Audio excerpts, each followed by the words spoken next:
Marami, eh. Napakarami, hindi lang 5.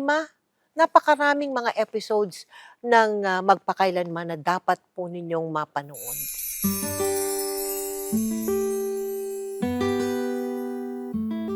Well, we have the Manny Pacquiao. Hindi pa siya Manny Pacquiao no'n. Teka, ano bang sabi sa research ko?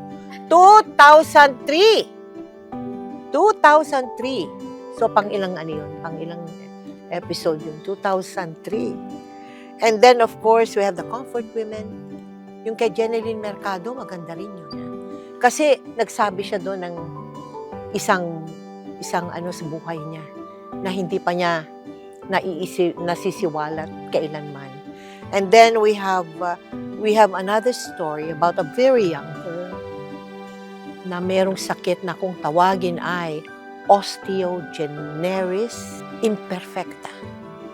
Ito'y isang sakit na malambot ang buto niya. Malambot. At talagang may taning ang mga buhay nila. So, hindi nakakalakad. Nakahiga lang siya sa isang ganun, no? Pero, kompleto ang niya, ang kanyang facilities. No? Nakakaisip. Matalinong bata nga eh. Nakakabagabag ng damdamin na makakita ng ganun. Para sa mga magulang, talagang tatamaan ka, magpapasalamat ka sa Diyos na maayos lahat ng anak mo.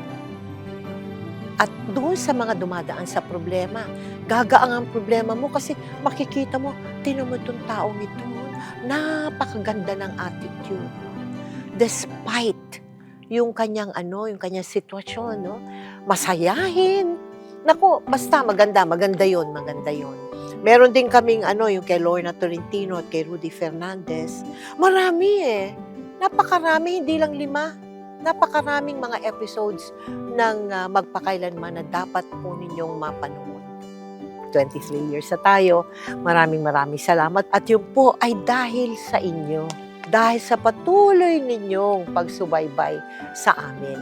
Makakaasa lang kayo na parating totoo ang aming ihahandog sa inyo at parating ang inyong kapakanan ang nangunguna sa aming misyon. Maraming salamat po. Ngayon, bukas, at magpakailanman.